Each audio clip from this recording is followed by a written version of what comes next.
اور وہ امام حسین جو اپنے نانا کی عنبری زلفوں کو تھام رہے ہیں، کربلا میں اسلام کی ڈوبتی ہوئی کشتی کو بچا رہے ہیں۔ میرے عزیز دوستوں اور بزرگوں، امام حسین کربلا میں بہت لمبی گفتگو اور تفصیل ہے۔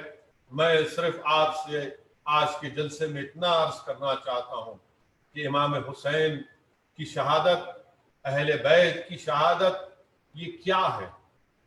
میرے عزیز دوستوں اور بزرگوں، امام حسین اور اہل بیت کی شہادت، یزید ایک پلید ہے جو شریعت کو مٹانا چاہتا تھا، جو شریعت سے اس کا کوئی تعلق نہیں تھا۔ تو امام حسین نے کربلا میں اپنا سب کچھ قربان کر دیا اور مصائب اور مشکلات کا سامنا کیا صبر کے ساتھ۔ اور واقعات میں آیا، امام حسین کی صاحبزادی عرض کرتی ہے کہ جب امام حسین نے کربلا میں اپنے صاحبزادے علی اکبر کی لاش کو اٹھا کر لے کر آئے تو اس وقت تک سید الشہداء امام حسین کے کوئی بال سفید نہیں تھے، مگر امام حسین نے اپنے نوجوان بیٹے کی لاش مبارک کو اٹھا کر لائے تو آپ کی صاحبزادی نے عرض کیا کہ ابا جان کے پورے بال سفید ہو گئے۔ آپ اندازہ لگائیے میرے عزیز دوستوں اور بزرگوں، نواز رسول پر، اہل بیت پر امام حسین کے شیرخوار بچے کے گلے میں تیر ماری جاتی۔ تاریخ اسلام گواہ ہے کہ جب کبھی بھی دشمن سامنے آیا تو کبھی اغیاروں سے آیا تو کبھی ہماری صفوں سے آیا۔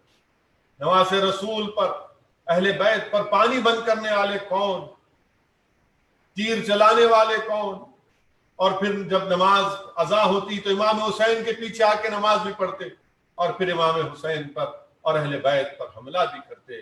میرے عزیز دوستوں اور بزرگوں، امام حسین کی شہادت، اہل بیت کی شہادت ہم کو کیا کہتی ہے، ہم کو کیا پیغام دیتی ہے؟ امام حسین کی شہادت ہم کو یہ پیغام دیتی ہے کہ دنیا کے جابر اور ظالموں سے مقابلہ کرنا ضروری ہے۔ امام حسین کی شہادت سے ہم کو حوصلہ ملتا ہے کہ ظالموں کا ظلم نہیں سہیں گے بلکہ مظلوموں کا ساتھ دیں گے، کمزوروں کا ساتھ دیں گے اور ظالم اور جابروں کو ان کے ظلم کرنے سے روکیں گے۔ امام حسین کی شہادت ہمارے دلوں میں، ہمارے خون میں تازگی پیدا کر دیتی ہے ظالموں سے، جابروں سے مقابلہ کرنے کے لیے۔ میرے عزیز دوستوں اور بزرگوں، عزیزان ملت، میری عزتدار ماں اور بہنوں، اسی لیے داغ دہلوی نے کیا خوب کہا تھا۔ داغ دہلوی نے امام حسین کے بارے میں کہا تھا کہ اے داغ کیوں نہ مجھ کو شفاعت کی امید، اے داغ کیوں نہ ہو مجھ کو شفاعت کی امید، میں ہوں محب حسین کا، دشمن یزید کا۔ یہ داغ دہلوی نے کہا تھا۔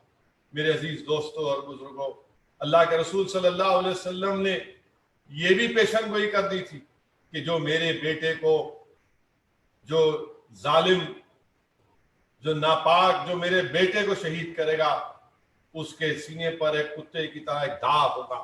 امام حسین پر اور آل رسول پر کربلا کے میدان میں ظلم ہوا، اور میں نے آپ سے کہا تھا کہ رسول اللہ صلی اللہ علیہ وسلم نے امام حسین کو کہا کہ میرے اسباط میں سے صفت ہے۔ کربلا کے میدان میں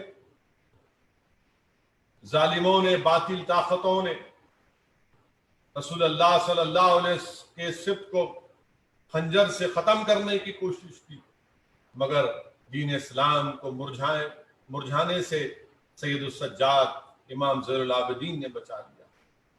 وہ کمزور ہیں، بیمار ہیں، یزید کے قیدی ہیں، مگر اور آپ کے سامنے امام زین العابدین کے سامنے علی اکبر اور علی اصغر کی شہادت ہے۔ امام زین العابدین کے سامنے امام حسین سے جو ظلم کیا گیا وہ آپ کے سامنے، آپ کی شہادت، سید الشہداء کی شہادت سامنے۔ امام زین العابدین کے سامنے آپ کی پھوپھی حضرت زینب کی آہیں ہیں، مگر آپ نے اپنے حوصلوں کو پست ہونے نہیں دیا، بلکہ امام زین العابدین نے اپنے حوصلوں کو اور بلند کیا اور اپنے کردار سے ان باطل طاقتوں پر ایک تماچا رسید کیا۔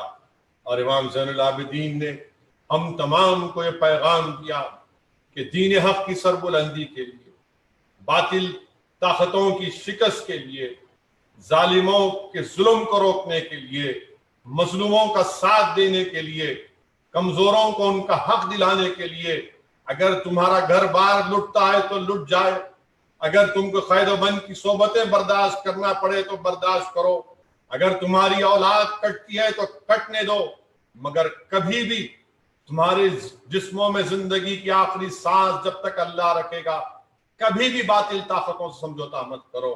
میرے عزیز دوستوں اور بزرگوں، یہ پیغام کربلا ہے کہ ہم جب تک زندہ رہیں گے اس وقت تک ہم باطل طاقتوں سے کوئی سمجھوتا نہیں کریں گے۔ امام حسین کی شہادت، اہل بیت کی شہادت ایک درس کربلا ہے۔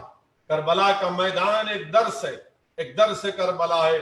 یہاں پر کتابوں سے نہیں بلکہ امام حسین کی آل رسول کی شہادت سے اور ان کی اعلیٰ کردار سے ہم کو پڑھایا جاتا ہے۔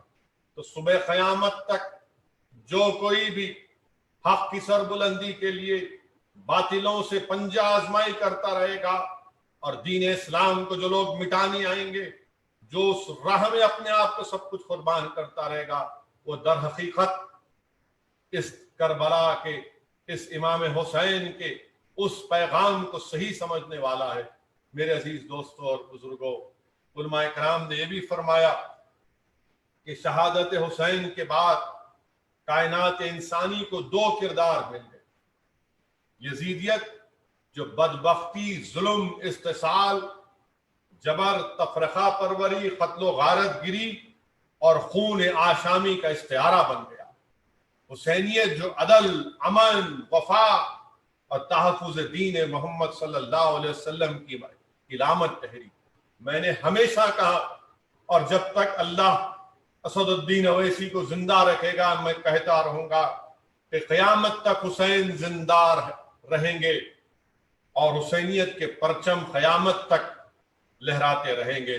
یزید قیامت تک کے لیے مردہ ہے اور یزیدیت بھی قیامت تک کے لیے مردہ ہے۔ میرے عزیز دوستوں اور بزرگوں، امام حسین کی روح رگے کربلا سے ہم تمام کو پکار پکار کر کہہ رہے ہیں۔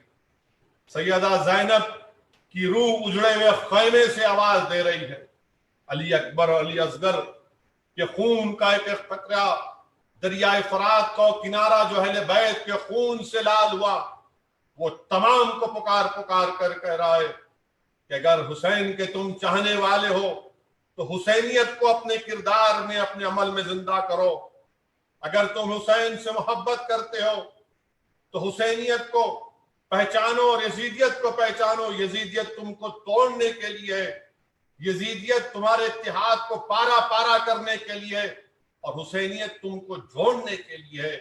یزیدیت اسلام کو توڑنے کے لیے ہے اور حسینیت اسلام کی دیواروں کو اٹھانے کا نام ہے۔ یزیدیت اسلام کے خزانوں کو لوٹنے کا کام کرتی ہے اور حسینیت اسلام کے خزانوں کو، ان کو بچانے کا کام کرتی ہے۔ یزیدیت ظلم ہے، حسینیت امن ہے۔ یزیدیت اندھیرا ہے، حسین نور ہے، علم ہے۔ میرے عزیز دوستوں اور بزرگوں، یہ چیز کو ہم کو سمجھنا پڑے گا۔ یاد رکھیے کہ یزیدیت کو پہچاننا ضروری ہے۔ یزیدیت ہمارے اتحاد کو پارا پارا کرنا چاہتی ہے اور حسینیت اسلام کے دیواروں کو اٹھانے کا نام ہے۔ آج وطن عزیز میں مختلف طور طریقے سے ہم پر ظلم ڈھائے جاتے ہیں، ہم پر ظلم ڈھائے جاتے ہیں۔ بڑے بڑے یو اے پی اے کے سیکشن لگا کر جیلوں میں ڈالا جاتا ہے، مگر باطل طاقتوں کو جاننا چاہیے کہ ایک دن تمہارا ظلم ختم ہوگا انشاءاللہ تعالی، ایک دن تمہارا ظلم ختم ہوگا۔ ہم حسینیت کے پرچم تلے، ہم حسینیت کو کے پرچم اٹھائے ہوئے ہیں۔ تمہارا ظلم،